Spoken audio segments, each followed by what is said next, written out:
ओम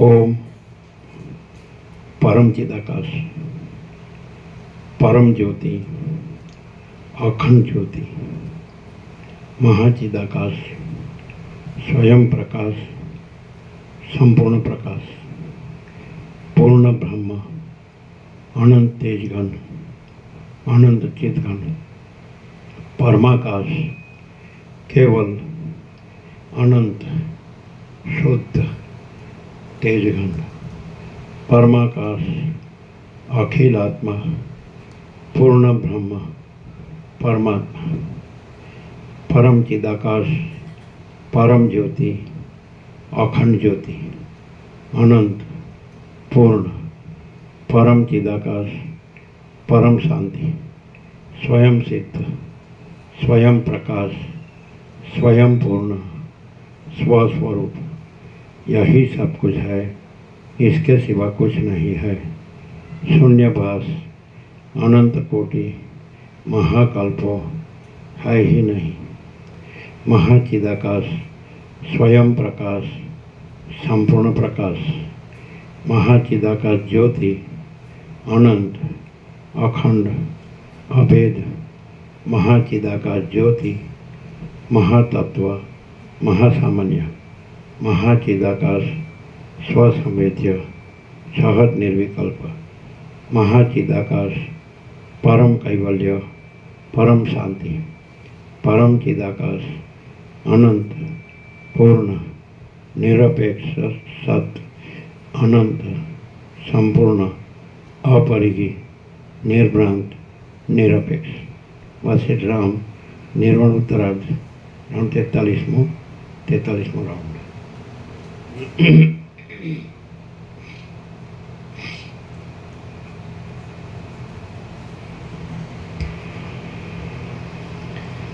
आद्य परब्रह्म सदगुरु देव की जय। ओम श्री परमात्मने नमः। सद्ग्रंथों शिरोमणि श्री योग वासिष्ठ महारामायण निर्वाण प्रकरण उत्तरार्ध पाना नंबर 1227 1227 सर्ग 30मो। हमें જોઈએ 1227 બરાબર।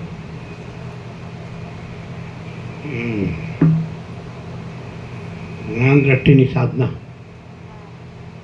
આ નીચું કરીએ। આ બરાબર નથી। આ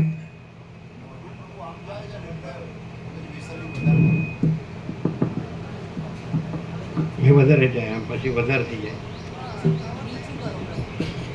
હવે આ તો શું છે? આટલું તો કર્યું। જ્ઞાન દ્રષ્ટિની સાધના આ 30મા સર્ગમાં જે દ્રષ્ટિ વડે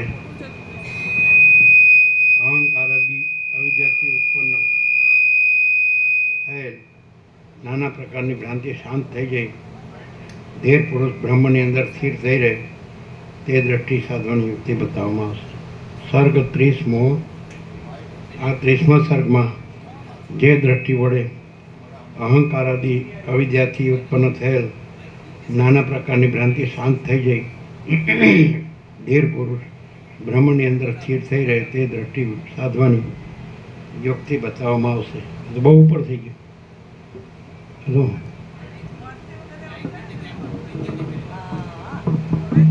જ્ઞાન દ્રષ્ટિની સાધના। વશિષ્ઠ બોલ્યા, હમિંગ આવે, પરમપદની પ્રાપ્તિને રોકનારી અહમતા જ પરમ અવિદ્યારૂપ છે।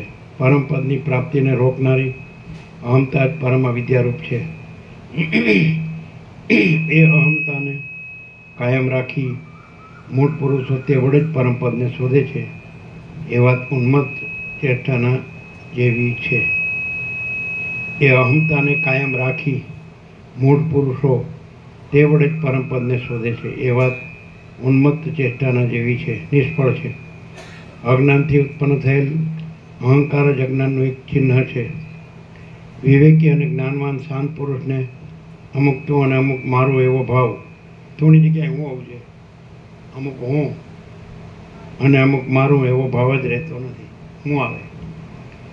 જે પુરુષ અહમતારૂપી મેલનો સંપૂર્ણ રીતે ત્યાગ કરીને આકાશની પેઠે નિર્મળ અને નિર્વિકાર થઈ રહે છે, હવે બરાબર છે, તે મોક્ષ પદને પહોંચી ગયેલો જ્ઞાનની પુરુષ દેહ રહે કે પડી જાય તો પણ સદા તાપ માત્રથી રહિત અતિ શીતળ જ હોય છે.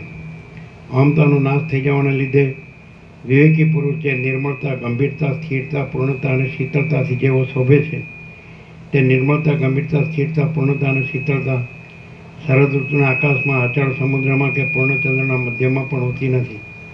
જેમ ચિત્રની અંદર આલેખેલા યુદ્ધમાં પરસ્પર એકબીજામાં પ્રહાર કરનારા સૈન્યનો ક્ષોભ નજરે જોવામાં આવે તથાપિ તે પ્રતિભાસ માત્ર જ છે, વાસ્તવ નથી, તેમ જીવનમુક્ત વિવેકી પુરુષ વ્યવહાર કર્યા કરતો હોય અને તેની અંદર વિકાર લાગતો હોય તો પણ તે સદાકાળ સમાન સ્થિતિવાળો અને નિર્વિકાર જ રહે છે. તેની અંદર જે વ્યવહાર દેખાય છે તે આભાસ માત્ર જ છે.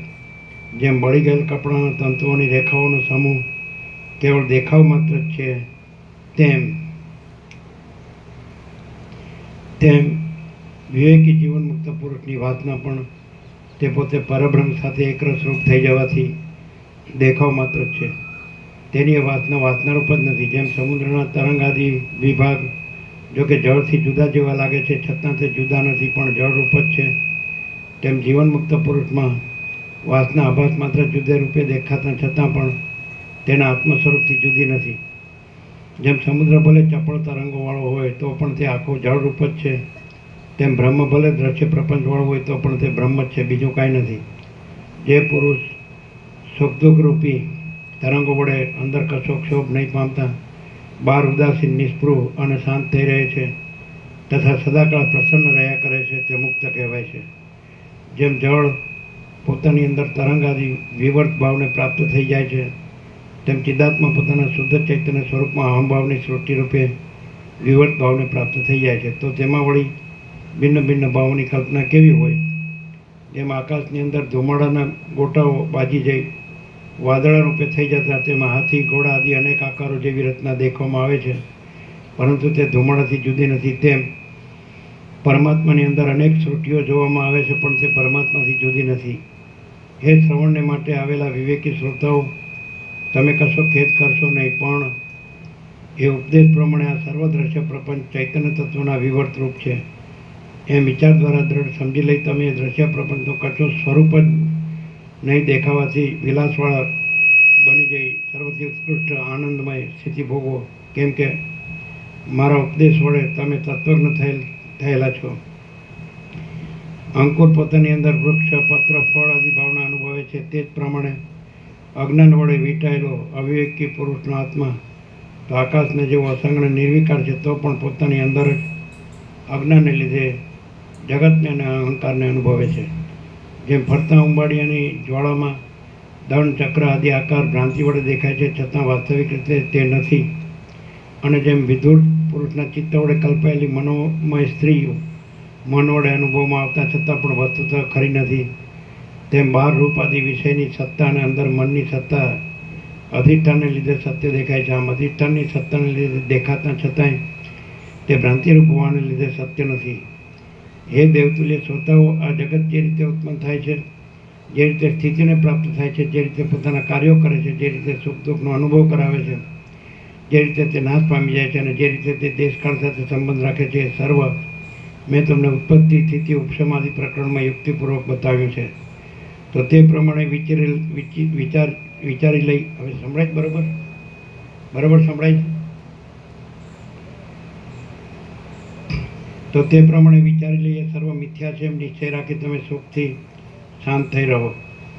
શાંત અને વિવેકી પુરુષ વ્યવહાર કર્યા કરતો હોય તો પણ ઇષ્ટ અનિષ્ટ વસ્તુનો સંયોગ થતાં તે સબની પેટે કશા વિકારને પ્રાપ્ત થતો નથી, કેમ કે તેનું ચિત્ત અંદર નિર્વાણને પ્રાપ્ત થઈ ગયેલું હોય છે. જીવન મુક્ત પુરુષની અહમતા એ આભાસ માત્ર હોવાથી મન અને વાસનાથી રહિત છે.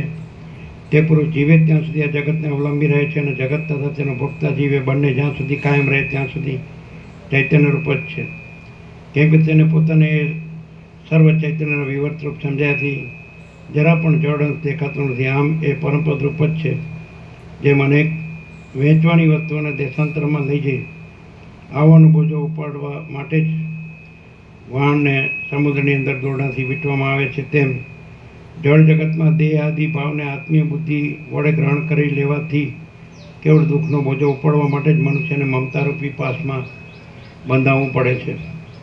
જેમ ભૈરવ જપ આદિથી મરી ગયા પછી મળવાનું સ્વર્ગાધિક પણ જીવતાને ન મળી શકે, તેમ અજ્ઞાનનો અનુભવ થવાથી જાણે ભયભીત થઈ રહેલી મોક્ષ સત્તા પણ અજ્ઞાનીનો આશ્રય જ કરતી નથી. જે વસ્તુની સંકલ્પ વડે કલ્પના કરવામાં આવે છે તે નાશવાળી જ છે, પરંતુ જ્યાં સંકલ્પની કલ્પના નથી પહોંચી શકતી તે જ સત્ય છે અને અક્ષય પરમપદ રૂપ છે. બીજું કાંઈ પણ નથી અને હું પણ નથી એવી ભાવના રાખી તમે સુખથી નિર્ભય રહો. જેમ અજ્ઞાની પુરુષ અમૃતને વિષ રૂપ માને તો પણ વિવેકી પુરુષની દ્રષ્ટિમાં તે અમૃત રૂપ જ છે, તેમ આ વાત જો કે અવિવેકી પુરુષને અયોગ્ય અને અસત્ય લાગે તેવી છે, છતાં વિવેકીઓને તો સત્ય અને યુક્ત જ લાગે છે. દેહથી માંડી ઠેઠ ચિત્ત સુધી આ આખા જળ શરીરને વિચારી જોઈએ તો તેમાં કોઈ જગ્યાએ હું એવો ભાવ દેખાતો નથી. માટે હું નથી એમ સમજવું એ વાત જ સત્ય છે. સર્વ ભેદ બુદ્ધિથી રહિત થઈ ગયેલા જીવનમુક્ત પુરુષોમાં તત્વ વિચારને લીધે અહંકારનો ક્ષય કરનારું મુક્તપણું જ કેવળ ઉદય પામે છે. બાકી કાંઈ પણ નાશ પામી જતું નથી.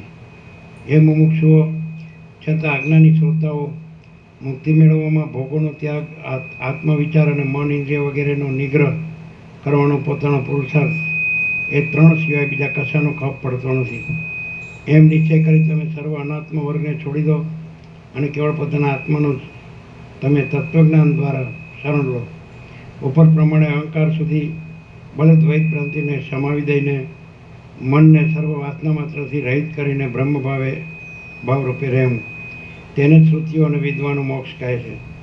પરંતુ એવી સ્થિતિ તત્વજ્ઞાન પ્રાપ્ત થયા વિના કદી પણ થતી નથી અને તે તત્વજ્ઞાન પણ જગતરૂપી ભ્રાંતિને પોતાના પેટમાં ધારણ કરી રહેવું હોય તો પરમાર્થરૂપ નથી. કેમ કે જગતની ભ્રાંતિ મિથ્યારૂપે પણ જ્યાં સુધી રહે ત્યાં સુધી નેહ નાના કિંચન, નાના પ્રકારના ભેદો આત્મામાં કાંઈ પણ નથી ઇત્યાદિ શ્રુતિઓ વડે એક અદ્વૈતમાં વિશ્વાસ બેસે તો પણ રાગ આદિ દોષોની પ્રબળતાને લીધે અને ઘણા લાંબા કાળથી જગતની માન્યતા વિશેની ભ્રાંતિ દ્રઢ રીતે ચોંટી ગયેલી હોવાથી બરાબર દ્રઢ વિશ્વાસ બેસી શકતો નથી.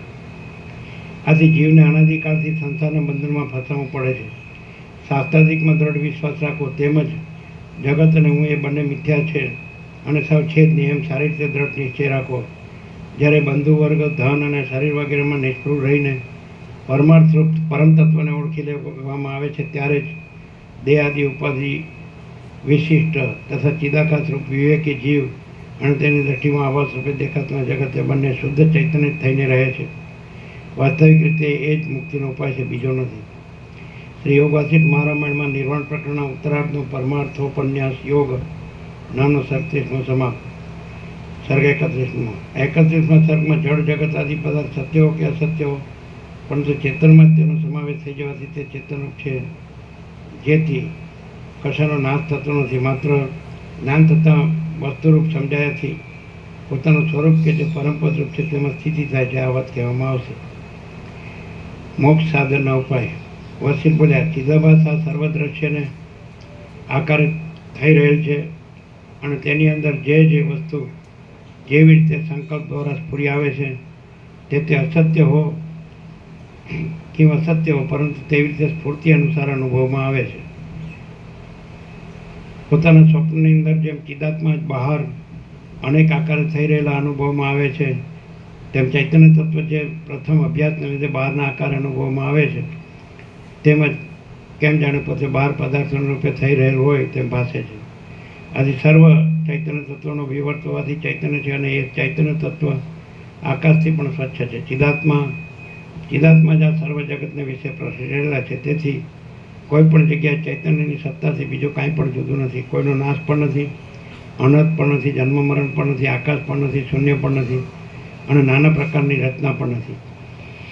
અધિષ્ઠાન દ્રષ્ટિએ જોઈએ તો સર્વ બ્રહ્મરૂપ છે અને આરોપિત દ્રષ્ટિએ જોઈએ તો કશું બ્રહ્મરૂપ નથી. જગત અને અહંકાર આદિ મિથ્યા જ છે. તેનો જો કે જ્ઞાન થતાં નાશ થાય છે, છતાં તેમાં શું નાશ થાય છે? કાંઈ નહીં. કેમ કે અસત્ય પદાર્થનો વળી નાશ કેવો હોય? સ્વપ્ન આદિ અસત્ય પદાર્થ જાગી જતાં નષ્ટ થઈ જાય છે, તેમાં શું નાશ થાય છે? કાંઈ નહીં. સંકલ્પ વડે કલ્પાયેલું નગર દૂર માત્ર મિથ્યારૂપે ભાસે છે. તેનો આભાસ દૂર થતાં તેમાંનો શું નાશ પામે છે? કાંઈ નહીં. એવી રીતે જગત અહંકાર આદિ કે જે મિથ્યારૂપે ભાસી રહે છે તેનું જ્ઞાન થતાં તે નાશ પામવા છતાં પણ તેમાંનો શું નાશ પામે છે? કાંઈ નહીં. જો જગત મિથ્યા છે તો પછી તેને અનર્થ રૂપે વર્ણવી તેની નિંદા શા માટે કરવામાં આવે છે અને શા માટે તેને હેય ત્યાગ કરવા યોગ્ય અસાર ગણવામાં આવે છે? આવી શંકા પણ અહીં લાવવાની નથી, કેમ કે જે વસ્તુ નથી તેમાં કશો નિર્ણય સંભવતો જ નથી. આકાશના ફૂલના સંબંધમાં શું નિર્ણય થઈ શકે તેમ છે? બાકી સ્વાભાવિક રીતે પોતાના સ્વરૂપની જે સ્થિતિ છે તે પાછી પ્રાપ્ત થાય તેના માટે જગત જો કે મિથ્યા છે તો પણ તેને સાચા છે હું કલ્પી લઈ તેની નિંદા આદિ વડે વૈરાગ્ય વિવેકાતિથી માંડી ઠેઠા તત્વ સાક્ષાત્કાર સુધીનો ઉપાય કલ્પી કાઢવામાં આવ્યો છે. એટલો માત્ર આ બાબતમાં નિર્ણય કરી શકાય છે. માટે આ બાબતનો મુખ્ય સિદ્ધાંત એ છે કે બીજા કશા પદાર્થની ભાવના ન કરતાં એક આત્મામાં સ્થિતિ રાખી શાસ્ત્ર અનુસાર અને સંપ્રદાય અનુસાર ક્રમ પ્રમાણે ભૂમિકાનો અભ્યાસ કરી પોતાના કર્તવ્યમાં તમે પાષાણના જેવા દ્રઢ થઈને રહો. જે કાંઈ સૃષ્ટિની ભ્રાંતિ દેખાય છે તેના સંબંધમાં એવો નિર્ણય જણાય છે કે ઉત્તમ સ્થિર દશાને પ્રાપ્ત થયા એટલે સંસાર સંબંધી સર્વ પુરુષાર્થો સહિત આખું જગત તમારા સંકલ્પ માત્ર છે એમ તમને જણાશે અને ક્ષણ માત્રમાં જે સર્વ ભ્રાંતિ પૂરી રીતે મટી જશે. જ્ઞાન વડે બ્રહ્મરૂપ જણાયાથી આ સૃષ્ટિનું મૂળ સહિત ક્ષય થઈ જાય છે. બાકી બીજી રીતે પ્રલયાદિકમાં જો કે તેનો ક્ષય તો થાય છે, પરંતુ સૂક્ષ્મ બીજ રૂપે તે વખતે પણ સૃષ્ટિ હોય છે, બાકી કાર્યરૂપે રહેતી નથી. અથવા તો પ્રલયમાં પણ કેટલાક સંકલ્પ સંબંધી કાર્યો એમ જ કાયમ રહે છે. માટે જ્ઞાન વિના મૂળ સહિત સંસાર ક્ષય થવાનો બીજો એકે ઉપાય નથી. સ્વપ્નમાં મિથ્યારૂપે દેખાતા પુરુષોની પેઠે મિથ્યારૂપે જે પુરુષો આ સૃષ્ટિમાં જોવામાં આવે છે તે સૃષ્ટિ અને તે પુરુષો તે બંને ઝાંઝવાના જળના તરંગો જેવા મિથ્યા અને કલ્પના માત્ર જ છે. જેમ વંધ્યાપુત્રની વાણીનો નિર્ણય કરવાની વાત અશક્ય જેવી છે તેમ ખરી રીતે મિથ્યા છતાં કેમ જાણે સત્ય હોય તેવા થઈ રહેલા જીવ જગતાદી પદાર્થોનો અમે કાંઈ પણ નિર્ણય જાણી શકતા નથી. મતલબ કે તે અનિર્વચનીય છે. તત્વજ્ઞ પુરુષોની પૂર્ણતા પરિપૂર્ણ મહાસાગરના જેવી કોઈ અપૂર્વ જ છે. કેમ કે હું દ્રષ્ટા છું અને અમુક દ્રશ્ય છે એવી ભેદ દ્રષ્ટિમાં તેમનો આગ્રહ હોતો નથી. વિવેકી તત્વજ્ઞ પુરુષો સર્વના જેવા અચળ હોય છે અને વાયુ વગરના સ્થાનમાં રહેલા દીવાના જેવા સદાકાળ સમાન કાંતિવાળા રહે છે. તેઓ બહાર આચારવાળાના જેવા અથવા આચાર રહિતના જેવા દેખાય છે, પરંતુ અંદર તેઓ નિરંતર શાંત અને સ્વસ્થ થઈ જ રહે છે. જ્ઞાનનિષ્ઠ જીવનમુક્ત પુરુષના ચિત્તની અંદર ચારે બાજુ જળ વડે ભરપૂર અને ગંભીર એવા મહાસાગરના જેવી કાંઈ અપૂર્વ પૂર્ણતાનો ઉદય થાય છે અને તેમની અંદરની શીતળતાનો પ્રકાશ કાંઈ અપૂર્વ જ છે. મૂર્ખ પુરુષ વાસનામય હોય છે, પણ વિવેક વડે જોવા જઈએ તો વાસના જ નિર્મૂળ હોવાથી નથી અને તેને કોઈ વિવેક વડે જોતું નથી. તેથી જ આ ભવટવીમાં ભટકવું પડે છે. વસ્તુનું બરાબર સ્વરૂપ નહીં સમજાયાથી જે ભ્રાંતિ દેખાતી હોય તે વસ્તુનું યથાર્થ સ્વરૂપ સમજાયાથી નષ્ટ થઈ જાય છે. આ બાબતમાં અતિ સ્પષ્ટ દ્રષ્ટાંત જોઈતું હોય તો અંધારાનું છે. જ્યાં સુધી પ્રકાશ વડે બરાબર ન જોઈએ ત્યાં સુધી તો અંધારું દેખાય છે, પરંતુ દીપક આદિ પ્રકાશ વડે તેને જોવા માંડીએ તો એ અંધારું ક્યાં જતું રહે છે.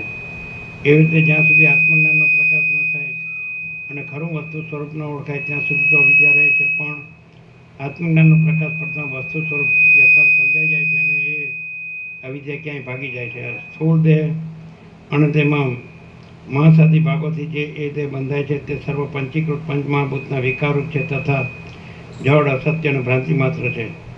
એવી જ રીતે જે બુદ્ધિ અહંકાર અને ચિત્ત વગેરે સૂક્ષ્મ શરીર બંધાય છે તે પણ અપંચીકૃત પંચ મહાભૂતના વિકારરૂપ છે અને જડ અસત્ય તથા ભ્રાંતિ માત્ર છે.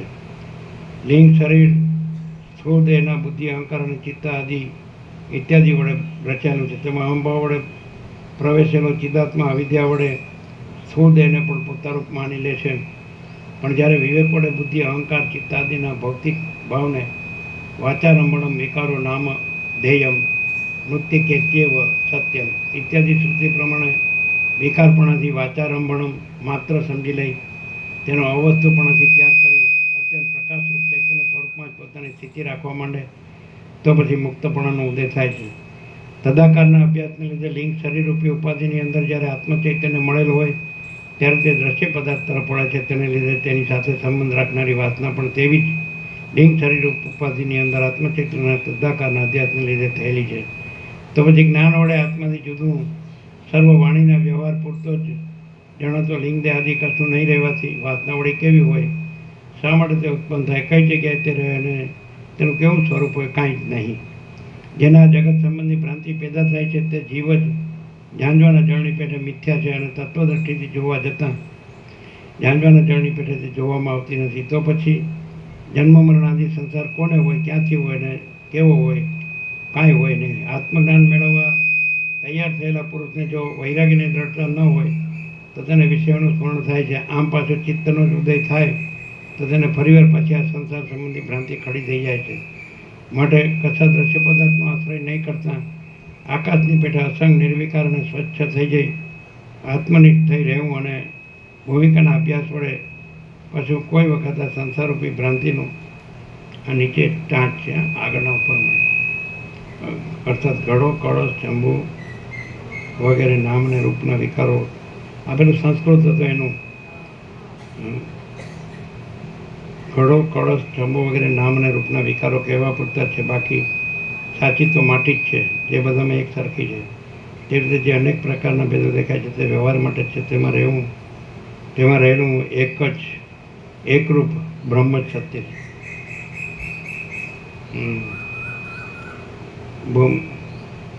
ભૂમિકાના અભ્યાસ વડે પાછું કોઈ વખત સંસારરૂપી ભ્રાંતિનું સ્મરણ જ ન થાય એ જ તેને ભૂલી જવું એ જ લોકમાં પરમ કલ્યાણરૂપ છે. અહીં કોઈ દ્રષ્ટા પણ નથી, કોઈ ભોગતા પણ નથી, કોઈનું અસ્તિત્વ પણ નથી અને કોઈનું નાસ્તિત્વ પણ નથી. આ સર્વ એક શાંત ચિદ્રૂપ છે. આ સદાકાળ સમુદ્રને પેઠે પરિપૂર્ણ છે અને જેમ સમુદ્રમાં તરંગો વડે ચંચળતા દેખાય છે તેમ એ ચિદાત્મામાં પણ પ્રાર્થ અને યોગે અનેક રંગો જોવામાં આવે છે. સર્વ દ્રશ્ય જગત બ્રહ્મરૂપ છે અને આરોપિત દ્રષ્ટિએ મિથ્યા છતાં અધિષ્ઠાન દ્રષ્ટિએ સદરૂપ છે. એમ પ્રસિદ્ધ રીતે જ્ઞાન થાય છે. એટલે જેમ જળ સુકાઈ જવાથી જળમાં પડતું સૂર્ય ચંદ્રાદિકનું પ્રતિબિંબ ક્ષીણ થઈ જાય છે તેમ ચિદાભાસ અને તેની લિંગ શરીરરૂપ એ ઉપાધિ એ બંનેનો ક્ષય થઈ જાય છે તથા પરમ માંગલિક તત્વજ્ઞાનનો ઉદય થાય છે. પરમ તત્વમાં શાંત થયેલા સમદર્શી વિવેકી પુરુષોમાં શાંતતા તથા રાગદ્વેષથી રહિત શુદ્ધ વ્યવહાર જોવામાં આવે છે. અથવા તો પરમ નિર્વાણને પ્રાપ્ત થઈ ગયેલા એ મહાત્મા પુરુષનું સમાધિનિષ્ઠપણું જ અવશેષ રહે છે. કેમ કે એ તત્વજ્ઞ પુરુષ વ્યવહાર માત્રનો મૂળ એવી વાત નથી રહિત હોય છે. તો પછી તે શા માટે વ્યવહાર કરે? છતાં જ્યાં સુધી મોક્ષ તથા પૂર્ણ સ્થિતિને પ્રાપ્ત થઈ નથી ત્યાં સુધી ચિત્તમાં રાગ, દ્વેષ, ભય વગેરે વિકારોનો ઉદય ન થવા દે ત્યાંથી આવી પડેલો વ્યવહાર કરે જાય છે. તત્વજ્ઞ પુરુષ રાગ, ભય, ક્રોધ વગેરે વિકારથી રહિત થઈ જઈ ચિત્તને સમાધિનિષ્ઠ રાખી મુક્ત દશાને પ્રાપ્ત થઈ પોતે શિલારૂપ છતાં નિરંતર શિલારૂપ ન હોય એવો ચપળ થઈને રહે છે. જેમ કમળના બીજની અંદરના ભાગમાં સૂક્ષ્મ રૂપે આખી કમલીની રહી હોય તેમ સ્વપ્ન જેવી આ જગતની ભ્રાંતિ પણ આત્માની અંદર જ અનન્યપણે જુદાપણા વિના રહેલી છે. પણ તે બહાર આત્મા વિના ક્યાંય બીજી જગ્યાએ રહેલ નથી. જગતના બાહ્યપણાની ભાવના કરવાથી તે બાહ્ય રૂપે દેખાય છે અને આત્મારૂપે તેની ભાવના કરવાથી તે આત્મરૂપ દેખાય છે. એ પરમ તત્વરૂપી અધિષ્ઠાનની અંદર જેવી જેવી દ્રઢ ભાવના કરવામાં આવે છે તેવું તેવું એ તત્વ જ વિવર્ત રૂપે થઈ જાય છે. જેથી જેવી અંદર સ્વપ્ન આદિની ભ્રાંતિ જોવામાં આવે છે તેવી જ આ બહારની જગત આદિ ભ્રાંતિ નજરે પડે છે. જેમ બે જુદા જુદા પાત્રોમાં રહેલા દૂધમાં કશો ભેદ નથી તેમ સ્વપ્ન સૃષ્ટિ અને બહારની સૃષ્ટિ એ બંનેમાં પણ કશો ભેદ નથી. એ બંને આત્મારૂપી અધિષ્ઠાનની અંદર ભ્રાંતિ વડે કલ્પાયેલ છે. વળી સ્વપ્ન સૃષ્ટિનું અસ્થિરપણું અને બહારની સૃષ્ટિનું અસ્થિરપણું એ પણ ભ્રાંતિ માત્ર છે. જાગ્રત અવસ્થાનો દેહનો અને સ્વપ્નનો આધેય ભાવ પણ જળ તરંગની પેટે કલ્પના માત્ર જ છે. સ્વપ્નાદિકમાં દેખાતા પદાર્થોનું જ્યાં સુધી આત્મામયપણું નથી સમજાતું ત્યાં સુધી તે આત્માથી જુદે રૂપે દેખાવાથી જુદા જણાય છે. પણ જ્યારે સર્વ સ્વપ્નની વસ્તુઓનું આત્મામયપણું સમજાય એટલે તત્કાળ જાગી જતાં સર્વનો બાદ થઈ જાય. કશું આત્માથી જુદું જણાતું નથી અને પાછું તે મનમાં પણ આવતું નથી. એવી જ રીતે જાગૃત અવસ્થામાં દેખાતા પદાર્થો પણ જ્યાં સુધી અજ્ઞાનને લીધે આત્માથી ભિન્ન મનાય ત્યાં સુધી તે જુદા લાગે છે. પણ જ્ઞાન થતાં જો આત્મારૂપ જ સમજાઈ જાય તો આત્માથી જરા પણ જુદા જણાતા નથી અને પાછા જુદા રૂપે ચિત્તમાં આવતા પણ નથી. પરમાત્માનું શુદ્ધ ચૈતન્ય સંકલ્પ માત્રથી રહિત છે તથા શાંત છે અને તેમાં જગત જીવ આદિની ભાવની ભાવના કરવામાં આવે તો એ તત્વ એવી તરહનું દેખાય છે. પણ જો એવી તરહની જગત આદિ ભાવોની ભાવના કરવામાં ન આવે તો તે શુદ્ધ અને જગત આદિ ભાવથી રહિત કેવળ ચૈતન્ય રૂપ જ જણાય છે. સ્વપ્ન અને જાગૃત આદિ અવસ્થા સંબંધી સર્વ પદાર્થોનું જ્ઞાન શાંત થઈ જતાં કેવળ શુદ્ધ ઈશ્વરી ચૈતન્ય જ અવશેષ રહે છે અને તે અસ્તિત્વનું નિરૂપણ કરનાર દેશકાળરૂપી આધાર ન હોવાને લીધે અસ્તિત્વના વ્યવહારનો વિષય નથી. તેમજ શુદ્ધ સ્વરૂપનો કદી પણ બાદ ન થવાને લીધે તેનો અભાવ પણ કહી શકાતો નથી એવું છે. આથી એ તત્વ વાણી વડે વર્ણવી ન શકાયાથી વાણીનો નિશ્ચય જ નથી. આ વાત સમાધિનિષ્ઠ જીવનમુક્ત પુરુષ જ ભ્રાંતિનો સંપૂર્ણ લય થવાથી સમજી શકે છે. બાકી આત્મતત્વનું સ્વરૂપ જ્ઞાની પુરુષની પણ ઉપદેશવાણીનો વિષય નથી.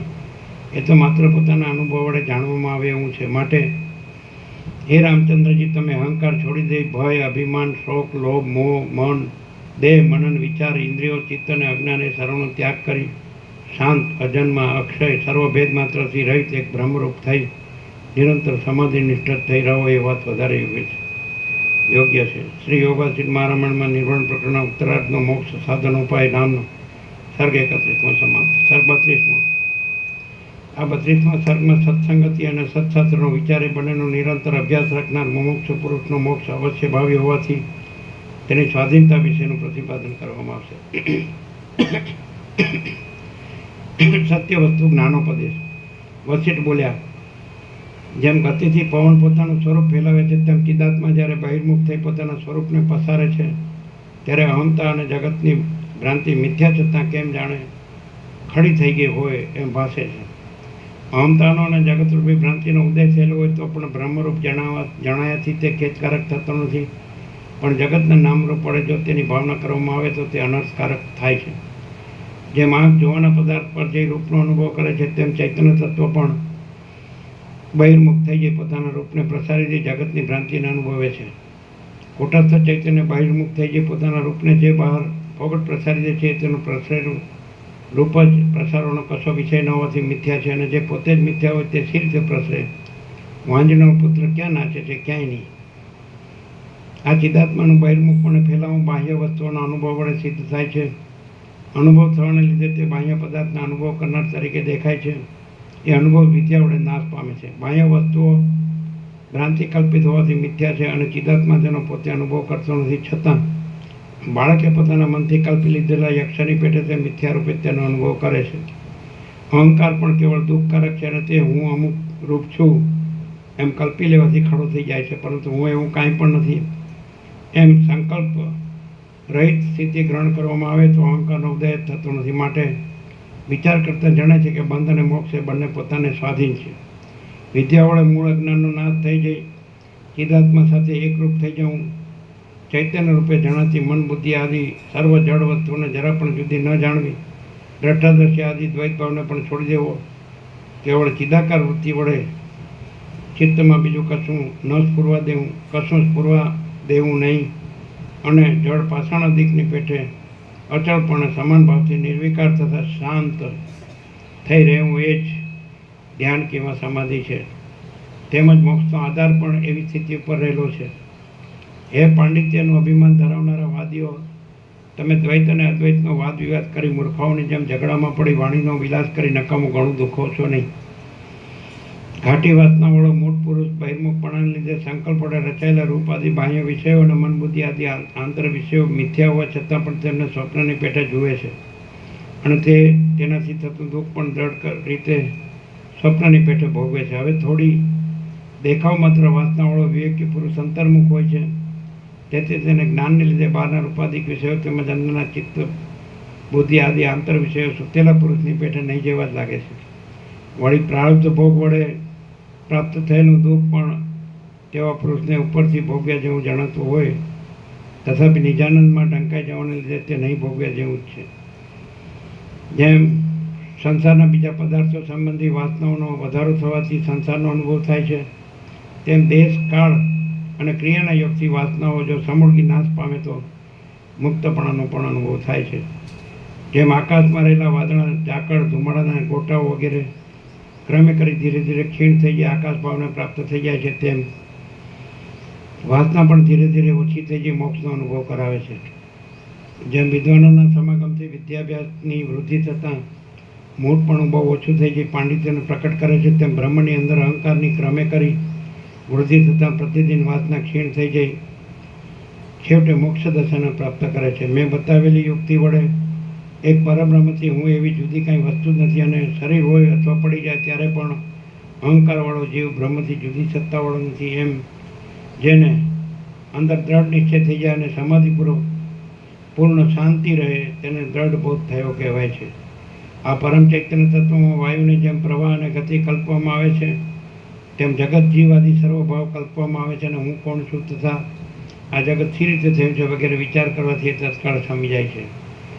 હું એવી કોઈ વસ્તુ જ નથી એમ દ્રઢ નિશ્ચય થવો એ જ મોક્ષ છે. તો પછી એ નિશ્ચય કરવામાં શા માટે મૂર્ખ બનવું?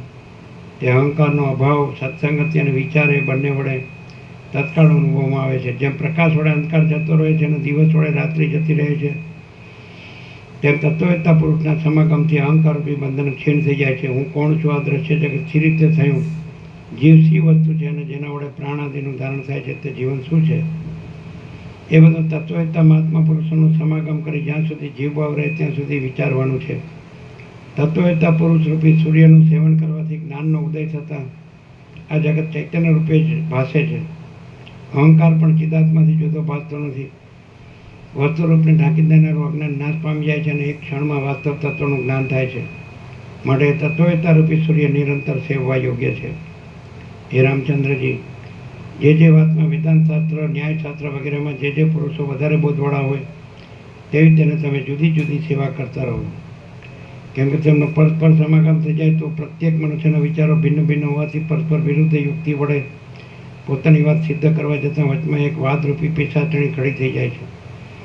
આમ વાદરૂપી પિશાચનો ઉદય થાય છે એટલે શ્રોતા ભલે વિવેકી હોય તો પણ યુક્તિ વડે સિદ્ધ થતું અને તાર્કિકોથી પ્રતિપાદન કરાતું પ્રત્યેક તત્વ જીવ ચૈતન્ય મુખ્ય છે અને મારે પોતાને માટે એ વાતનો સ્વીકાર જ વધારે શ્રેષ્ઠ છે એવી ભ્રાંતિ પેદા થાય છે અને તેમાંથી અનર્થમાં ઉતરવું પડે છે. માટે વિવેકી પુરુષે એકાંતમાં જ પ્રત્યેક પંડિતની સમાગમ દ્વારા સેવા કરવી અને પછી તેમને કહેલી બાબતોનો પોતાની બુદ્ધિ વડે જાતે વિચાર કરવો. પોતાની બુદ્ધિની વૃદ્ધિને માટે અથવા શુદ્ધિને માટે તે પંડિતે કહેલા વિષયની શ્રુતિ, યુક્તિ, પોતાનો અનુભવ અને તે સંબંધમાં બીજા વિદ્વાનોના સંવાદ ઇત્યાદિ દ્વારા રત્નની પેટે પરીક્ષા કરવી. પછી જે સર્વ સંકલ્પ માત્રથી રહિત હોય અને સત્ય હોય તે પરમ તત્વનું નિર્વિકલ્પ સમાધિ દ્વારા તન્મયપણું સંપાદન કરવું. વિદ્વાન પુરુષોના સમાગમ વડે બુદ્ધિને પરમ તીક્ષ્ણ બનાવી દઈ એક અજ્ઞાન રૂપી લતાને કટકે કટકા કરીને તમે તેને નિર્મળ કરી નાખો. આ વાત સંભવિત છે અને થઈ શકે તેવી છે. માટે જ હું તમને કહું છું, આ વાત અમે પોતે જાતે અનુભવેલી છે. અમે કાંઈ બાળક પણ નથી અને મિથ્યાવાદી પણ નથી. આકાશની અંદર વાદળા ઝાકળ વગેરે થવાથી તેનું કાંઈ અનિષ્ટ થતું નથી, તેમ કાંઈ ઇષ્ટ પણ થતું નથી. સમુદ્રની અંદર તરંગોની લહેર આવવાથી તેનું કાંઈ પણ ઇષ્ટ અનિષ્ટ થતું નથી, ઇષ્ટાનિષ્ટ થતું નથી. તે જ પ્રમાણે નિસંકલ્પ યોગી પુરુષને પણ આ સર્વ જગતના વ્યવહારો વડે કાંઈ પણ અનિષ્ટનો ઉદય કે ઈષ્ટનો નાશ થતો નથી. વિચાર વડે બ્રહ્મનું નિર્વિકાર અને પૂર્ણ સ્વરૂપ જાણવામાં આવે તો આ સર્વ દ્રશ્ય જળ ઝાંઝવાના જળની પેટે સાવ મિથ્યા જ જણાય. બ્રહ્મ સત્તાથી જુદું બીજું અહંકારના આધારરૂપ કાંઈ આત્માનું સ્વરૂપ જ નથી. તેથી દ્રઢ નિશ્ચય કરી પરમાત્મામાં લીન થઈ રહેલા તત્વવેત્તા પુરુષની અંદર સંકલ્પાદિ ભ્રાંતિનો પ્રચાર કેમ હોય અને કે ઠેકાણે તે રહે અને શા માટે તે પેદા થાય? શ્રી યોગવાસિત રામાયણમાં નિર્વાણ પ્રકરણના ઉત્તરાર્ધનો સત્યાવબોધનો ઉપદેશ નામનો સર્ગ 32નો સમાપ્ત. સર્ગ 33મો ભ્રાંતિના નાશનો ઉપાય. બરોબર સંભળાય? સમજાય? બરોબર વંચાય છે?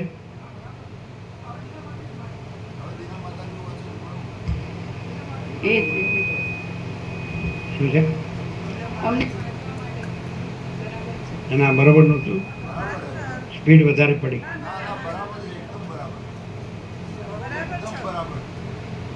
ઘરનું માણસ બોલે તો તમે એમ ન કે ધીમું ધીમું બોલ. ઉતાવળે બોલે છે એટલે સમજાતું નથી, એવું ના થાય?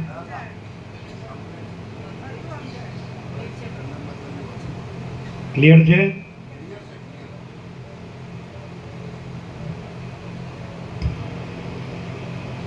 સર્ગ 33મો ભ્રાંતિના નાશનો ઉપાય. આ 33મા સર્ગમાં ભ્રાંતિની જે કલ્પના થઈ છે તેને નિવૃત્ત કરનારી પ્રતિકલ્પના વિશે વર્ણન આવશે અને ચિદાત્માનું બહિર્મુખપણું સમેટી લઈ પરલોકની ચિકિત્સા વિશે બોધ આપવામાં કેવું આવશે. લાગે ખબર? આમ બેન આપણને સમજાવશે ને, હું તમને કહું છું, તમે જરા સમજો.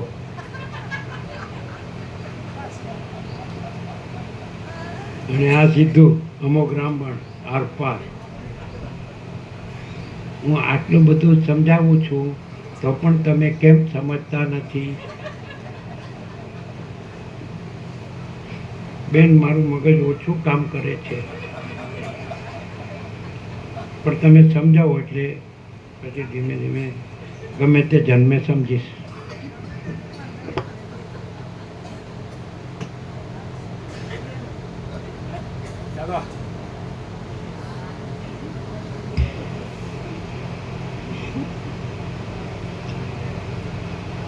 વશિષ્ઠ બોલ્યા, પોતાના પ્રયત્નથી અને સત્સંગતિ વડે વિકસિત થયેલી બુદ્ધિથી જો જ્ઞાન મેળવવામાં ન આવે તો પછી તેને માટે બીજો એકેય ઉપાય નથી. જેમ વિષ વસ્તુ સ્વભાવે જ મરણકારક છે, તથાપિ રસાયણશાસ્ત્રમાં કહેલા ઉપાય વડે તે વિષ ભાવ મૂકી દઈ અમૃતમય થઈ જાય છે, તેમ તમે પોતે જે વાસના, અવિદ્યા, જગત આદિ સર્વ કલ્પી લીધેલ છે તેની સામે શાસ્ત્રમાં બતાવેલી પ્રતિકલ્પના પોતાની મેળે જ કરવામાં આવે તો એ સર્વ પોતે બંધન કરનારો પોતાનો સ્વભાવ ભૂલી જઈ મોક્ષમાં ઉપયોગી થાય છે. શાસ્ત્રમાં બતાવેલી પ્રતિકલ્પનાની નીચે ટાંક છે. કલ્પનાને શાંત કરનારી ક્રિયા, વિચાર, વૈરાગ્ય, ભોગ ત્યાગ, વિવેક, દોષ દ્રષ્ટિ ઇત્યાદિનું નામ પ્રતિકલ્પના છે.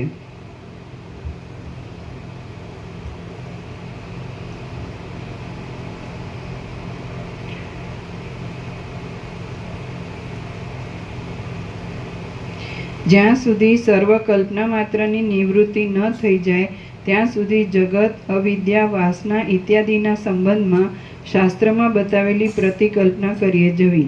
કેમ કે કલ્પના માત્ર નિવૃત્તિ થઈ જતાં અવશિષ્ટ રહેલા આત્મામાં જ નિમગ્ન રહેવું તે મુક્તપણાનું લક્ષણ છે.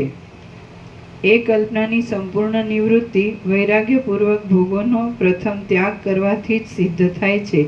તે વિના બીજી કોઈ રીતે તે સિદ્ધ થતી નથી.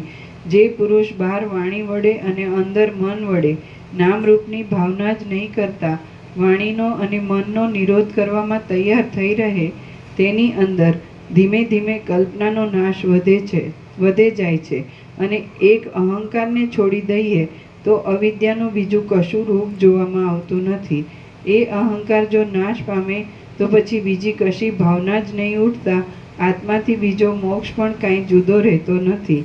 તત્વ સાક્ષાત્કાર થયા પછી પણ જો તમે જગત અને જીવ ઇત્યાદિ ભાવમાં રુચિ રાખી સ્થૂળ દેહ કાયમ રહેતા સુધી થોડો પણ અહંકારનો આધાર રાખશો તો પોતાનું પરિપૂર્ણ આત્મ સ્વરૂપ ભૂલી જવાને લીધે તમે અનેક દુઃખ પરંપરામાં અથડાઈ મરશો. તમે જો અહંકારનો ત્યાગ કરશો તો સર્વ દુઃખની નિવૃત્તિને પ્રાપ્ત થશો, તેમજ પોતાના સ્વરૂપમાં સ્થિતિ થવારૂપી સિદ્ધિને પણ પ્રાપ્ત થશો. જે પુરુષની દ્રષ્ટિ પાષાણની પેઠે અચળ હોય છે તેની વૃત્તિ બહિર્મુખ થતી નથી. તેની દ્રષ્ટિમાં કોઈ પણ પદાર્થ સત્ય જોવામાં આવતો નથી. તેથી એ દ્રશ્ય વિદ્યમાન છતાં અવિદ્યમાન જેવું થઈ રહ્યું હોય છે તેવા મહાત્મા પુરુષને નમસ્કાર હો.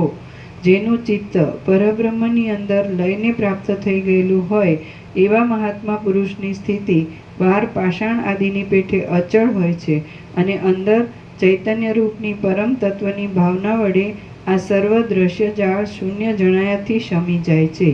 આ બહારનો દ્રશ્ય પ્રપંચ ભલે હો અથવા ન હો એ વિશેનો વિચાર અહીં કરવાનો નથી, પરંતુ ચિત્ત દ્વારા જો તે તરફ દ્રષ્ટિ જશે તો તે દુઃખની વૃદ્ધિ કરનાર થઈ પડશે અને જો તે તરફ દ્રષ્ટિ જ નહીં જાય તો તે સુખકારક થશે.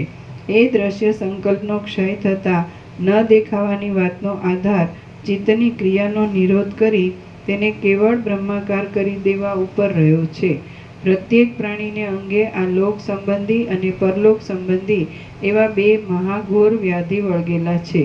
તે બે વ્યાધિ વડે આધ્યાત્મિક, આધિભૌતિક અને આધિદૈવિક વગેરે અનેક જાતના તાપ વડે પીડાઈ જઈ દેહધારી જીવોને મહાઘોર દુઃખો સહન કરવા પડે છે. અહીં આધિદૈવિકની નીચે ટાંક છે. કેવળ પોતાના આત્મા સાથે સંબંધ રાખનાર આધિવ્યાધિ સંબંધી દુઃખ આધ્યાત્મિક કહેવાય છે. વ્યાઘ્ર, ચોર આદિ બીજા પ્રાણીઓથી થનારું દુઃખ આધિભૌતિક કહેવાય છે. અને અગ્નિ, વાયુ આદિ દેવતાઓથી થનારું ટાઢ તડકા વગેરેનું દુઃખ આધિદૈવિક કહેવાય છે. આ સંબંધી વિશેષ જિજ્ઞાસા હોય તેણે સાંખ્ય સૂત્રનું પહેલું સૂત્ર અને ગીતાનો 6થો અધ્યાય જોવો. તે બે વ્યાધિ વડે આધ્યાત્મિક, આધિભૌતિક અને આધિદૈવિક વગેરે અનેક જાતના તાપ વડે પીડાઈ જઈ દેહધારી જીવોને મહાઘોર દુઃખ સહન કરવા પડે છે. અજ્ઞાની પુરુષ આ લોકમાં પ્રસિદ્ધ રીતે દેખાતા ભૂખ, તરસ વગેરે રોગો દૂર કરવા ખાનપાન આદિ ભોગરૂપી અધમ ઔષધો વડે જીવતા સુધી પોતાનાથી બનતો પ્રયત્ન કરી જાય છે. બાકી બીજા પારલૌકિક વ્યાધિની ચિકિત્સા ભોગોરૂપી ઔષધ વડે થઈ શકતી નથી. ઉત્તમ પુરુષો તો શાંતિ, સત્સંગતિ અને બોધરૂપી અમૃત વડે પરલોક સંબંધી મહાવ્યાધિની ચિકિત્સા કરવાને પણ યત્ન કરતા રહે છે.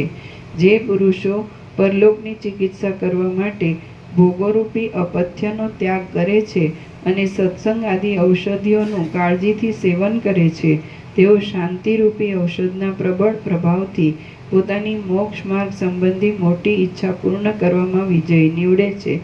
જે પુરુષ અહીં જ નરકરૂપી વ્યાધિની ચિકિત્સા કરતો નથી તે મહારોગમાં સપડાયેલો પુરુષ સત્સંગતિ, સત્શાસ્ત્ર આદિ ઔષધ વિનાના નરક, સ્થાવર ભાવ આદિ સ્થાનમાં જઈ શો ઉપાય કરશે? અરે અવિવેકી પુરુષો, તમારું જીવન કેવળ આલોક સંબંધી વ્યાધિની ચિકિત્સા કરવામાં જ ક્ષયને પ્રાપ્ત ન થઈ જાઓ, પરંતુ તમારે આત્મજ્ઞાનરૂપી ઔષધ દ્વારા પરલોક સંબંધી વ્યાધિની પણ ચિકિત્સા કરવાની છે. આ આયુષ્ય વાયુ વડે ચંચળ થઈ રહેલા પાંદડાના કટકા ઉપર રહેલ જળ બિંદુની પેઠે ક્ષણજીવી છે.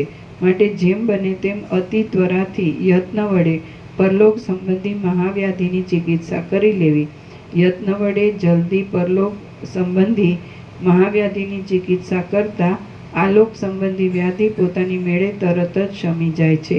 મનુષ્યનું સ્વરૂપ વિચારવા જઈએ તો તે ચિદાત્મા રૂપ જ છે અને એ ચિદાત્માનું બહિર્મુખ થઈ પ્રસરી જવું એ જ જગત છે. તેને લીધે ચિદાત્માની સત્તા વડે એક સૂક્ષ્મ પરમાણુની અંદર પણ સેંકડો પર્વતોના વિસ્તારવાળું આખું જગત રહ્યું છે. ચૈતન્યરૂપ આત્માનું બહિર્મુખ થઈ જઈ જે ફેલાઈ જવું તે જ રૂપાદિક બાહ્ય વિષય રૂપે અને કામ સંકલ્પ આદિ માનસિક અંદરના વિષય રૂપે થઈ રહેલ છે અને તે નિર્મળ ચિદાકાશની અંદર ભ્રાંતિ વડે જ આત્માના એક વિવર્ત રૂપે અનુભવમાં આવે છે. માટે આ જગતની ભ્રાંતિ સત્ય નથી.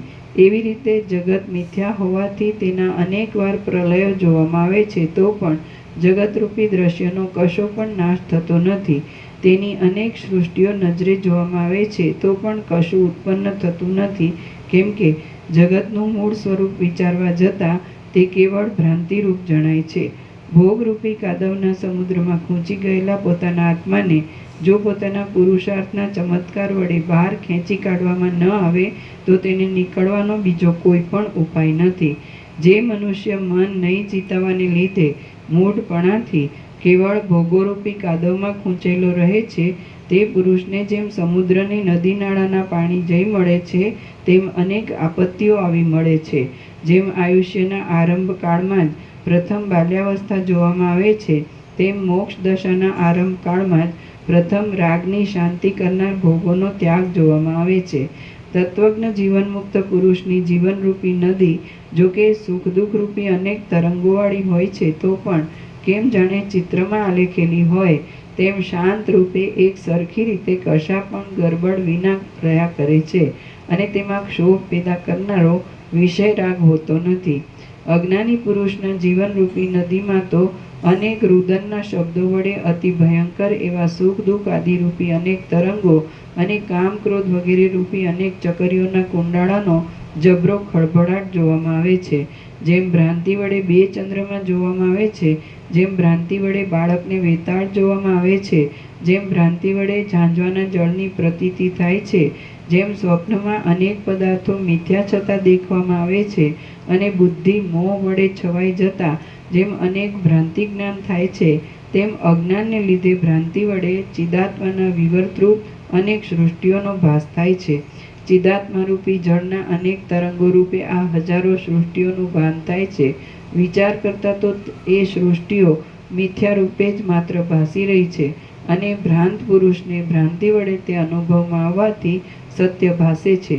આત્મતત્વનો બહિર્મુખપણાને લીધે બહાર ફેલાવો થતાં આકાશની અંદર પણ ગંધર્વનગર આદિ સૃષ્ટિઓ કેવળ ભ્રાંતિ વડે કેમ જાણે સત્ય હોય તેવી અનુભવવામાં આવે છે, બાકી તે ખરી રીતે સત્ય નથી. અહંકાર આદિ વડે અનુભવમાં આવતા ષડભાવ વિકારોના આકારો વડે નીચે ટાંચ છે.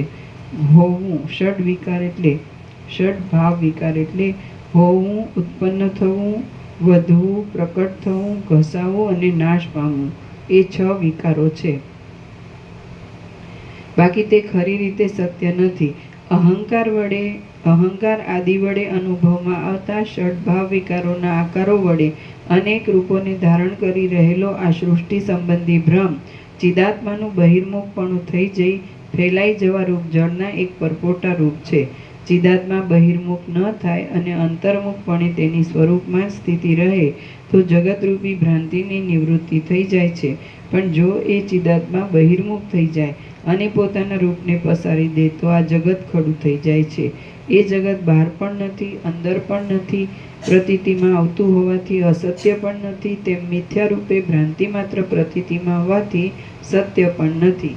આ સર્વ ચૈતન્ય રૂપ છે અને તે ચેતન તત્વ અને તે ચૈતન્ય તત્વ જન્મથી રહિત છે.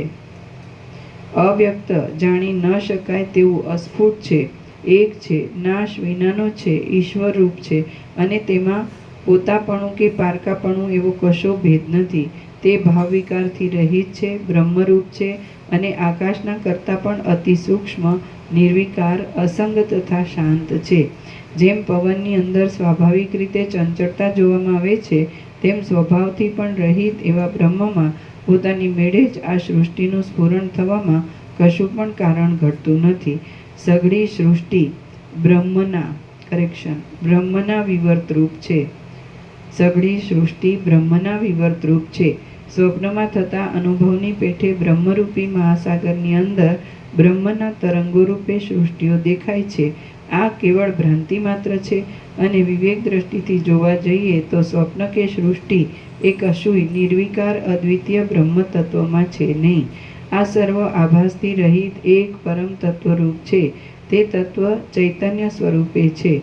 ધર્મ વિનાનું હોવાથી ચેતનપણારૂપી ધર્મથી પણ રહિત છે અને સર્વત્ર એક સરખી રીતે ભરપૂર છે. આ જગત સદરૂપ પણ નથી, અસદરૂપ પણ નથી અને સદઅસદરૂપ પણ નથી, પરંતુ અનિર્વચનીય છે. તેમજ બ્રહ્મતત્વના વિવર્તરૂપ હોવાથી અદ્વિતીય બ્રહ્મરૂપ છે અને સદા નિત્ય છે. જે પુરુષ યથાર્થ રીતે વર્તન કર્યા કરે છે, જેના મનમાં સંકલ્પનું સ્ફુરણ થતું નથી અને જેનો આત્મા બહિર્મુખ ન થતાં અંતર્મુખ થઈ શાંતપણે નિર્વિકાર શુદ્ધ બ્રહ્મભાવમાં જ સ્થિર રહે છે, તેને વિદ્વાનો જ્ઞાનનિષ્ઠ કહે છે. આ સંસારમાં દેહરૂપ ઉપાધિ વડે યુક્ત હોવા છતાં જે પુરુષને માટી વડે બનાવેલા પૂતળાની પેઠે કશો સંકલ્પ જ સ્ફૂરતો નથી તથા જીવભાવ સહિત આ આખું જગત એક આત્મ ચૈતન્યમાં જ ગળી ગયેલું દેખાય છે, તે મહાત્માને વિદ્વાનો જ્ઞાનનિષ્ઠ કહે છે. જેમ સંકલ્પ વડે ખડું થઈ ગયેલું નગર સંકલ્પનો ક્ષય થતાં પાછું જોવામાં આવતું નથી, તેમ આત્મ ચૈતન્ય બહિર્મુખ થતાં સંકલ્પથી ઉત્પન્ન થયેલ આ જગત અને જીવ એ બંને આત્મ ચૈતન્ય અંતર્મુખ થતાં સંકલ્પનો ક્ષય થઈ જવાથી અધિષ્ઠાન ચૈતન્યમાં જ શમી જાય છે અને પાછા જોવામાં આવતા જ નથી. સર્વ દ્રશ્ય જળ પદાર્થોનું કારણ એક પ્રકૃતિ મૂળ અવિદ્યા છે. તે પ્રકૃતિ કારણ વિનાની છે તો પણ સાક્ષી તરીકે તેને સિદ્ધ કરનાર આત્મા છે. તે આત્માનું ધ્યાન ધરવું એનું નામ મુક્તિ છે. આ જગતમાં કોઈ પણ પદાર્થનો કશો સ્વભાવ જ છે નહીં. જગત સંબંધી સર્વ અનુભવો સર્વના અધિષ્ઠાન રૂપ મહાચૈતન્ય રૂપી જળના દ્રવ રૂપે છે. આ સૃષ્ટિ સંબંધી અનુભવો મહાચૈતન્ય રૂપી પવનની લહર રૂપ છે. તે અધિષ્ઠાન દ્રષ્ટિએ ચિદાકાશ રૂપ છે અને અધ્યસ્થ દ્રષ્ટિએ શૂન્ય રૂપ છે. આ વિવેક તમારે સૂક્ષ્મ દ્રષ્ટિ વડે સમજવાનો છે. પવન અને તેની ગતિ એ બંને જેમ અભિન્ન છે, તેમ બ્રહ્મ અને સૃષ્ટિ એ બંને અભિન્ન છે. પોતાની ભ્રાંતિને લીધે તેમનો જે ભેદ જોવામાં આવે છે તે સાવ અસત્ય છે. સ્વપ્નમાં જેમ પોતાના મરણનો મિથ્યારૂપે અનુભવ થાય છે, તેમ તે સાવ મિથ્યા છતાં અનુભવમાં આવે છે. જ્યાં સુધી અંતઃકરણમાં તત્વ સંબંધી યોગ્ય વિચાર પ્રકટ ન થાય ત્યાં સુધી ભ્રાંતિ રહ્યા કરે છે. પરંતુ જ્યાં સ્પષ્ટ રીતે તાત્વિક વિચાર ચિત્તમાં ઉદય પામે છે, ત્યાં એ ભ્રાંતિ પણ બ્રહ્મથી જુદી ન રહેતા બ્રહ્મરૂપ જ થઈ જાય છે. ભ્રાંતિ પોતે તો સસલાના શિંગડાની પેઠે અસત્ય વસ્તુ છે, એટલે તત્વદ્રષ્ટિએ જોવા જતાં તેનું સ્વરૂપ જ દેખાતું નથી. બાકી તેમાં રહેલો સત્તા સ્ફૂર્તિરૂપી અંશ તો બ્રહ્મથી જુદો પડી શકતો નથી. માટે અતિ સ્વચ્છ નિર્વિકાર પરબ્રહ્મ જ છેવટે વિચાર કરતા અવશેષ રહે છે. હે રામચંદ્રજી, તમે દેહ સંબંધી લાગેલી જરા મોહાદી વિકારોનો બીજા વહેવાની મિથ્યા ભ્રાંતિ છોડી દે. તમે દેહ સંબંધી લાગેલી જરા મોહાદી વિકારોનો બીજો બોજો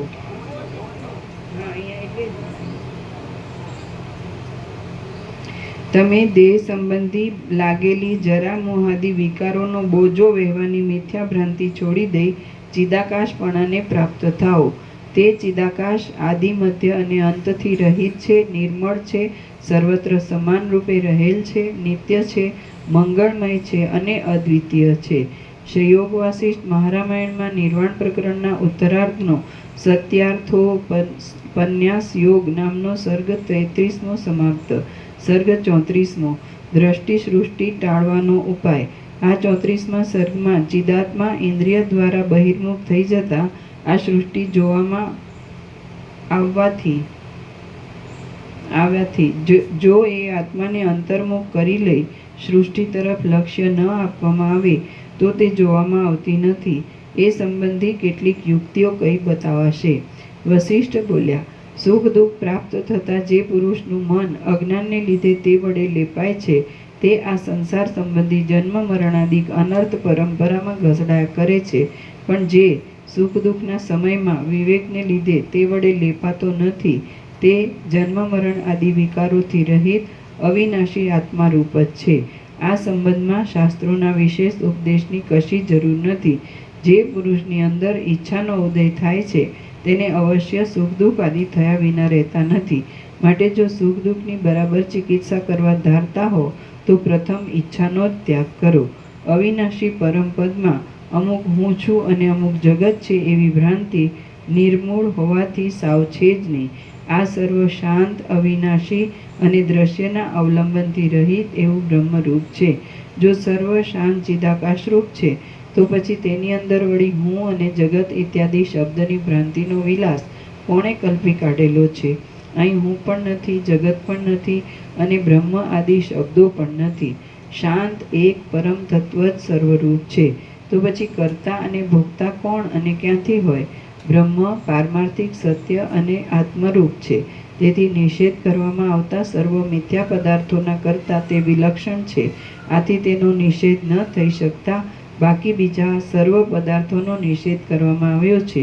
આમ સત્ય આત્મા જ મારું પોતાનું સ્વરૂપ છે અને તે જ બાકી રહે છે.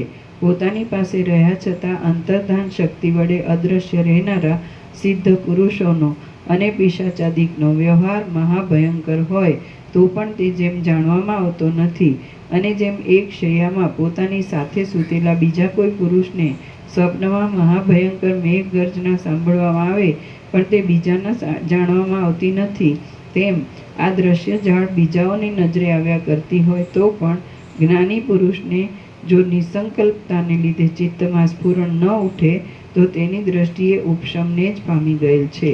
પોતાની પાસે અદ્રશ્ય રૂપ રહેનાર સિદ્ધ, પિશાચ આદિનો વ્યવહાર, તેમજ બીજાને સ્વપ્નમાં જણાતી મેઘગર્જના પોતાના લિંગદેહ વિશિષ્ટ ચિદાભાસની અંદર સંકલ્પ દ્વારા સ્ફુરેલો ન હોવાથી તે જાણવામાં આવી શકતો નથી.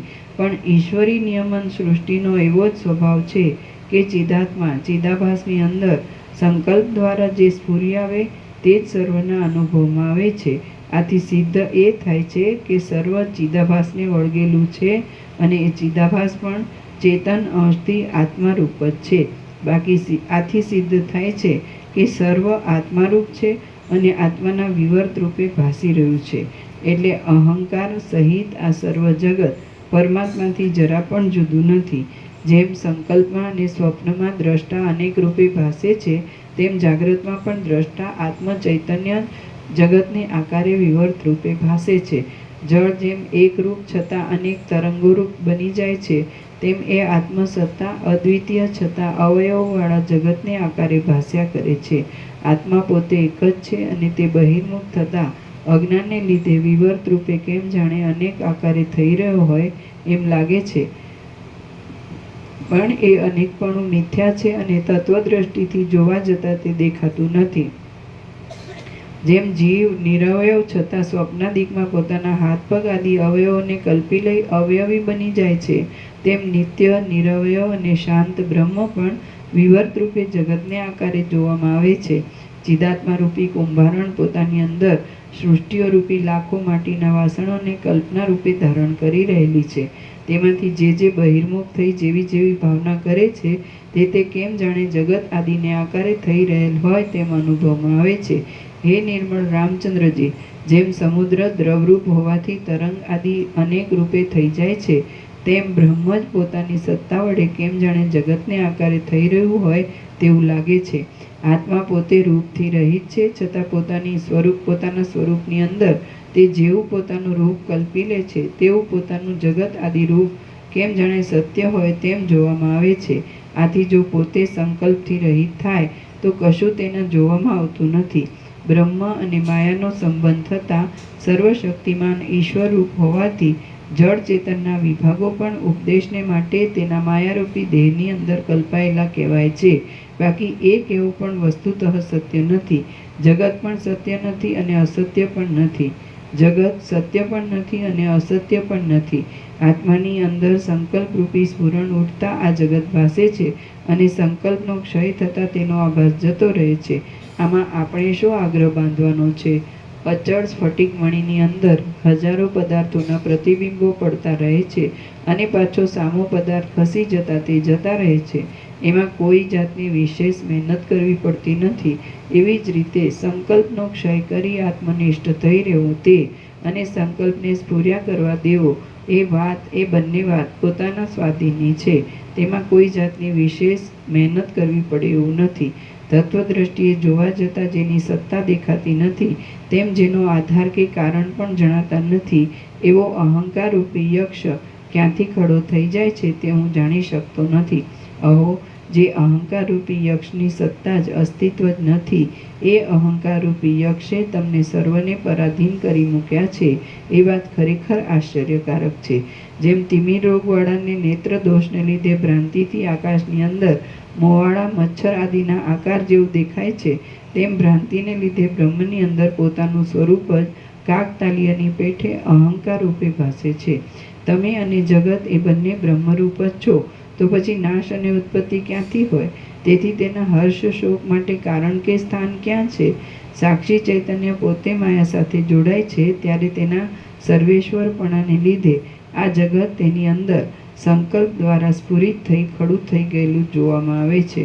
પરંતુ જો તે સંબંધી કશું સ્ફુરણ જ ન થાય તો તે જોવામાં આવતું જ નથી. માટે તમને એ જગત સંબંધી કશું સ્ફુરણ જ ન થાઓ. ઉપર કહ્યા પ્રમાણે જગત ચૈતન્ય રૂપ છે.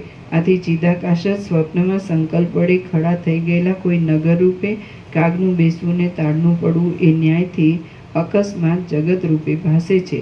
પણ તેથી એ જગત બ્રહ્મથી કેમ જુદું હોય? જેમ જળની અંદર તરંગાદિક રહેલા છે, જેમ વૃક્ષના લાકડામાં પૂતળી રહેલી છે અને જેમ પૃથ્વીમાં ઘટાદિક રહેલા છે, તેમ બ્રહ્મની અંદર સૃષ્ટિ રહેલી છે. નિરાકાર અને નિરવયવ સ્વચ્છ પરબ્રહ્મમાં જે કાંઈ સંકલ્પ દ્વારા અનુભવમાં આવે છે તે ચૈતન્ય તત્વના અચિંત્ય પ્રભાવથી ઉત્પન્ન થઈ જાય છે. બાકી અહંકાર પણ શું છે અને જગત પણ શું છે? જેમ પવનની અંદર પવનની સત્તાને લીધે જ અનેક જાતની ગતિઓ જોવામાં આવે છે, તેમ અવિદ્યા રહિત બ્રહ્મમાં બ્રહ્મ સત્તાને લીધે જ જગત આદિ અને અહંકાર આદિ ભાવ વિવર્ત રૂપે દેખાય છે. જેમ વાદળાની અંદર વૃક્ષ, હાથી, ઘોડા અને મૃગ ઇત્યાદિના આકારો જોવામાં આવે છે, તેમ નિરવયવ અને નિરાકાર પરબ્રહ્મમાં અહંકાર અને સૃષ્ટિ ઇત્યાદિ જોવામાં આવે છે. વૃક્ષની અંદર જેમ શાખા હોય તેમ પરમ મંગળમય પરબ્રહ્મની અંદર આ સર્વ સૃષ્ટિ અવયવોની પેઠે ભાસી રહી છે. જેમ વટ આદિ કાર્ય બીજ આદિ કારણની સત્તાવાળું છે, તેમ જગત પરબ્રહ્મની સત્તા વડે જ સત્તાવાળું છે. એ પ્રમાણે તમારે તેની ઉપમા સમજી લેવી. આત્મસત્તાથી જુદો જગતનો સંભવ જ નથી. તેથી તમે અંદર શાંત રહી વગર શ્રમે નિરુપાધિક દશામાં રહી ભ્રાંતિને મૂકી દઈ આકાશની પેઠે વિક્ષેપ રહિત થઈ રહો. તમે પણ નથી, અમે પણ નથી, જગત પણ નથી અને આકાશાદિક પણ નથી. આ સર્વ શાંત પરબ્રહ્મ જ પૂર્ણ રીતે ભરપૂર થઈ રહ્યું છે. ચૈતન્ય વગર બીજું કોઈ પણ તત્વ સિદ્ધ થઈ શકતું નથી. સર્વ પદાર્થો ભેદથી રહિત એક બ્રહ્મરૂપ જ સિદ્ધ થાય છે. માટે હું અમુક રૂપ છું એવી વિશેષ ભ્રાંતિનો ત્યાગ કરો અને હું સત્ય તથા સર્વ ભેદોથી રહિત એ ચૈતન્ય તત્વ રૂપે છું એવી દ્રઢ ભાવના રાખો.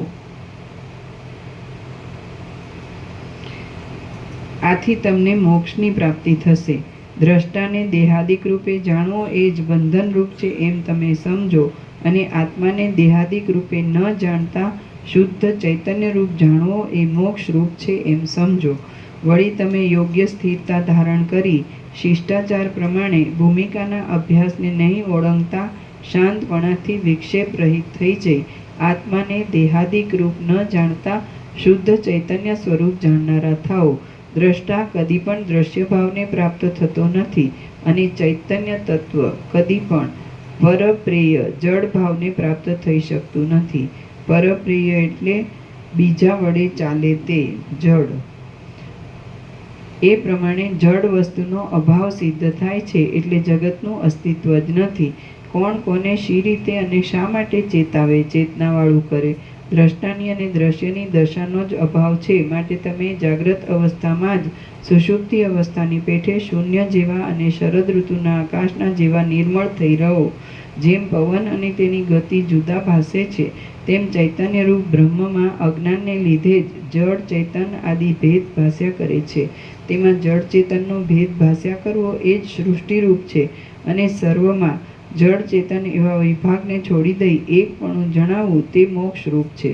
વળી બ્રહ્મરૂપ પવનની અંદર ચિદાભાસરૂપી સ્ફુરણ ઉઠવું એ જ સૃષ્ટિરૂપ કહી શકાય છે અને એ શુદ્ધ ચૈતન્ય સત્તામાં ચિદાભાસરૂપી સ્ફુરણ જ ન ઉઠે તો તે મોક્ષરૂપ કહેવામાં આવે છે. જેમ બીજ પોતાના સ્વરૂપને જ અંદર પાંદડા વગેરે રૂપે સમજે છે, તેમ મહાચૈતન્ય પોતાની અંદર રહેલા પોતાના સ્વરૂપને સૃષ્ટિ રૂપે સમજે છે. બીજ જેમ પોતાના સ્વરૂપને પાંદડા આદિ રૂપે સમજવાથી પોતે પાંદડા આદિ રૂપે થઈ જાય છે, તેમ પરમ શુદ્ધ ચિદાત્મા પણ પોતાના સ્વરૂપને સૃષ્ટિ રૂપે સમજે છે એટલે સૃષ્ટિરૂપ થઈ જાય છે. જેમ વૃક્ષની અંદર ક્રમે કરી થવું, હોવું, વધવું, ઘટવું ઇત્યાદિ 6 ભાવરૂપ વિકારોનો પ્રતિભાસ જોવામાં આવે છે, તેમ ચિદાત્માની અંદર આ સૃષ્ટિ દેખાય છે. આ બાબતમાં બીજ દ્રષ્ટાંતરૂપ છે. જેમ સર્વ વૃક્ષો બીજના વિકારરૂપ હોવાથી બીજરૂપ છે, તેમ આ સઘળો વિસ્તાર બીજ આદિ રૂપે થઈ રહેલ ચૈતન્ય સત્તાનો હોવાથી તે સર્વ ચૈતન્ય જ છે. પરબ્રહ્મ પોતે સદા નિર્વિકાર છે.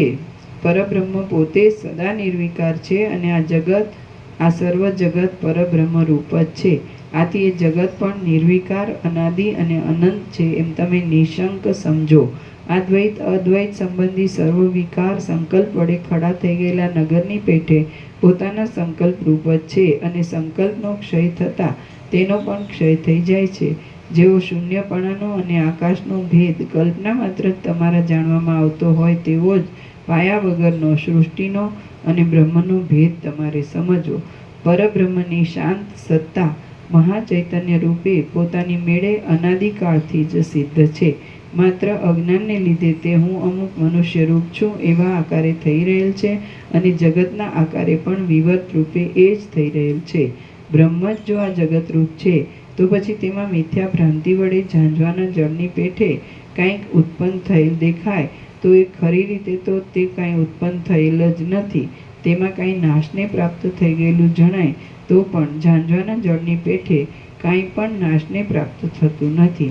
જેમ વૃક્ષ આદિ અવયવી પોતાના અવયવમાં વ્યાપી રહે છે તેમ મહાકાશ ઘટાકાશ આદિ આકાશ મહાકાશની અંદર રહે છે અને તરંગમય જળ જેમ જળની અંદર રહે છે તેમ બ્રહ્મ જ પોતાના અવિકારી સ્વરૂપની અંદર વિવર્ત ભાવથી પદાર્થ રૂપે અને વસ્તુતઃ બ્રહ્મ રૂપે રહેલ છે. થઈ કાઢી નાખો. એક અર્ધી પળ જેટલા સમયમાં એક હૃદયરૂપ પ્રદેશમાંથી બીજા પ્રદેશમાં જતા વચમાં ચિદાત્માનું જે કાંઈ શૂન્યતા જેવું સદરૂપ જોવામાં આવે છે તે જ વાસ્તવિક છે. માટે તમે તેની ઉપાસના કરો. વિવેકી સત્પુરુષો કહે છે કે ચૈતન્યમય આત્માનું એક રૂપ જગત આદિ વિવર્તવાળું છે અને બીજું રૂપ વિવર્તથી રહી શુદ્ધ કુટસ્થ પૂર્ણ આનંદ રૂપ છે. તે બંનેમાં જે વડે તમને પરમ પુરુષાર્થ રૂપ મોક્ષ મળવાનો સંભવ લાગતો હોય તેમાં જ તમે એક નિષ્ઠાવાળા થઈને રહો, પણ વિવેક રહિત થાઓ નહીં. શ્રી યોગ વાસિષ્ઠ મહારામાયણમાં નિર્વાણ પ્રકરણના ઉત્તરાર્ધનો પરમાર્થ યોગોપદેશ નામનો સર્ગ 34મો સમાપ્ત.